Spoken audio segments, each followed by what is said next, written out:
حضرت علی رضی اللہ تعالیٰ عنہ اور ایک یہودی کا مقدمہ ہے اور قاضی شریح رحمہ اللہ کے پاس ہے. تو حضرت علی رضی اللہ تعالیٰ عنہ کے خلاف وہ یہودی مقدمہ دائر کرتا ہے کہ یہ جو زرہ ہے یہ میری ہے اور یہ دعویٰ کر رہا ہے. حضرت علی رضی اللہ تعالیٰ عنہ سے دلیل مانگی گئی، ثبوت مانگا گیا، تو فرمایا میرا بیٹا حضرت حسن بھی گواہی دے رہا ہے اور میرا غلام کمبر بھی گواہی دے رہا ہے کہ یہ زرہ میری ہے. تو اس قاضی نے کہا کہ بھائی شریعت میں بیٹے اور اپنے غلام کی گواہی اس کے حق میں قبول نہیں ہوتی. حضرت علی رضی اللہ تعالیٰ عنہ کو فرمایا آپ کوئی اور گواہ لائیں. حضرت علی رضی اللہ تعالیٰ عنہ فرمانے لگے کہ آپ ایک جنتی کی جو جنت کے جوانوں کے سردار ہیں، آپ ان کی گواہی کو ریجیکٹ کر رہے ہیں.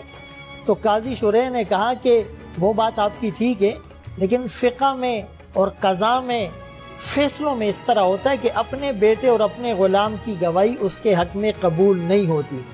چنانچہ یہ زیرہ اسی یہودی کے پاس رہے گی. حضرت علی رضی اللہ تعالیٰ عنہ نے فیصلہ تسلیم کیا، سر جھکا دیا. سرکار دو عالم صلی اللہ علیہ وسلم نے فرمایا کہ مسند قضا یعنی فیصلے کی مسند پر علی کو میں بٹھا دوں تو علی جو فیصلہ کریں گے، توریت والے جب آئیں گے تو توریت سے ان کا فیصلہ کریں گے، زبور والے آئیں گے تو ان کا فیصلہ زبور سے کریں گے، انجیل والے آئیں گے تو انجیل سے فیصلہ کریں گے، قرآن والے آئیں گے تو علی قرآن سے فیصلہ کریں گے. یعنی اپنی آپ مثال جو سرکار میں موجود ہے صفت عدل کی، جو پروردگار سے عدل ملا ہے، اس کو آپ بتا رہے ہیں کہ میری تربیت علی کی جو ہے اس طرح علی نے علم مجھ سے لیا ہے کہ کسی کے ساتھ علی بے انصافی نہیں کریں گے. جتنے بھی خلفاء گزرے ہیں سب نے عدل کیا ہے. ظاہر ہے کہ اسلام کا مقصد جو ہے وہ عدل کرنا ہے، لیکن اب میں اپنے آخری جملے یہ کہوں گا کہ سب نے عدل کیا، بے شک عدل کیا. 1,24,000 انبیاء نے عدل کیا، ائمہ نے عدل کیا، خلفاء نے عدل کیا. حضرت علی کا عدل مشہور ہے کہ کئی کتابیں لکھ دی گئیں کہ آپ کے فیصلے عدالت میں مثال میں دیے جاتے ہیں.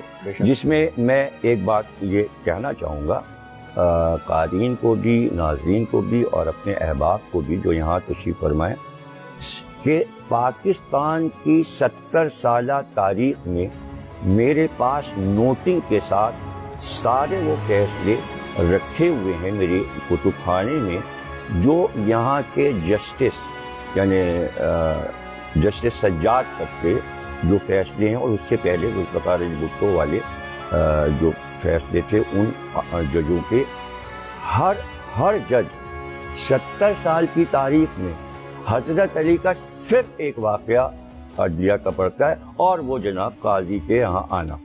اس کے علاوہ ججز کو پتہ ہی نہیں کہ حضرت علی کا کوئی انصاف کا واقعہ. بس یہی ایک جج کہتا ہے وہ عیسائی تھا، دوسرا جج کہتا ہے وہ یہودی تھا. ایک جج کے فیصلے میں آپ کو دکھاؤں کہ یہی واقعہ وہ پڑھ رہا ہے تو کہہ رہا ہے حضرت علی نے تو نیت کی تھی کہ اس کو وہ دے دیں گے. وہ کہتا ہے، ایک کہتا ہے زرہ اور ایک جج کہتا ہے کہ نہیں وہ زرہ نہیں، وہ زین تھی اور وہ حضرت علی کا سائز تھا اور گھوڑے کو دیکھتا تھا اور وہ زین چرا لے گیا. حضرت علی نے اسی دن طے کیا تھا کہ میں یہ زین اس کو دے دوں گا. یہ بات بھی عدالت میں آپ نے کہی. اب اس کے بعد یہ کہا جاتا ہے کہ حضرت علی قاضی سے بات کر رہے ہیں، یعنی قاضی عدلیہ زیادہ جانتا ہے قرآن اور علی نہیں جانتے، کہ وہ گواہ مانگ رہا ہے علی سے اور علی کو یہ نہیں پتا کہ اسلام میں بچہ گواہی بیٹا دیتا ہے یا نہیں دیتا، غلام گواہ. علی کو پتہ ہی نہیں تھی یہ بات. یہ کیسی عدلیہ ہے؟ جب آپ ایسی چیز عوام کو سنائیں گے تو وہیں سے غلط فہمی شروع ہو جائے گی کہ بھائی ان کے تو حضرت علی عدالت کے جو فیصلے تھے اور اصول تھے وہ جانتے ہی نہیں تھے. وہ قاضی شریح زیادہ جانتا تھا اور علی کو کچھ نہیں آتا تھا. واقعہ اس طرح نہیں ہے. سب کو مطالعہ، ایک واقعہ آپ 50 کتابوں میں تلاش کریں. اور جج تو کتابیں پھیلا لیتا ہے، جب فیصلہ لکھ رہا ہوتا ہے دکھاتے ہیں صاحب جج اور وکیل کمرے بھرے ہوئے ہیں کتابیں، یہ کھلی کتاب اور وہ کتاب کھلی، یہاں کا فیصلہ وہاں کا فیصلہ، یہ نوٹنگ وہ نوٹنگ. تو کیا نوٹنگ ہو رہی ہے؟ ایک ہی واقعہ جج سنا رہا ہے، اس کے علاوہ آج تک کوئی واقعہ سنایا ہی نہیں, اور وہ بھی 10 طریقے سے سنایا جا رہا ہے. بھائی ایک طریقے سے آپ لکھیے عدالت میں اور یہ بتائیے. اب میں بتانا شروع کر دوں کہ قرآن میں بیٹے نے کہاں کہاں گواہی دی ہے. حضرت عیسیٰ بیٹے ہیں, مریم کی عصمت کی گواہی سورہ مریم نے حضرت عیسیٰ میں دیا. اللہ کہہ رہا ہے کہ بیٹے کی گواہی چاہیے. ابنانا و ابناکم, مباہلے میں بیٹے آ رہے ہیں, اپنے بیٹوں کو لاؤ. حسن اور حسین مباہلے میں گواہی دے رہے ہیں توحید کی, بیٹی گواہی دے رہی ہے, داماد گواہی دے رہا ہے, بھائی گواہ دے رہا ہے. عثمانی صاحب تک, مودودی تک یہ واقعہ اردو تفسیروں میں سرچ ہے, سب نے لکھا کہ بھائی گواہی دینے یہ لوگ آئے. اس میں ابنانا, نسانا, انفسنا, سارا تو پورا تو خاندان موجود ہے. تو یہ کہاں سے وہ قاضی شوری علی سے کہہ رہا ہے کہ بیٹے کی گواہی نہیں؟ یہ کیا بات ہوئی بھائی؟ قرآن میں گواہی ہے, موجود, آیات میں موجود ہے, وہاں نہیں ہے.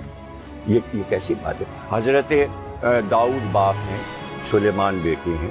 ہر نبی اپنے باپ کی گواہی دیتا ہے. یہ ضروری ہے کہ وہ یہ کہے کہ میرا باپ نبی تھا. ایک ہی بیٹا ہوتا ہے جو گواہی دیتا ہے. اسماعیل حضرت ابراہیم کی گواہی دیں گے, قرآن میں موجود ہے. جناب اسحاق ابراہیم کی گواہی دیں گے. جناب نوح کا بیٹا جناب نوح سام ہوں یا یافس ہوں یا حام ہوں. اس کے بعد آگے بڑھیے, جناب یحییٰ جناب زکریا کی گواہی دیں گے, قرآن میں موجود ہے. تو یہ زبانی ایک دوسرے سے سنا اور وہ چلے جا رہا ہے. بھائی کتاب تو اٹھا کے دیکھ لو کہ اصل معاملہ, اصل واقعہ کیا ہے.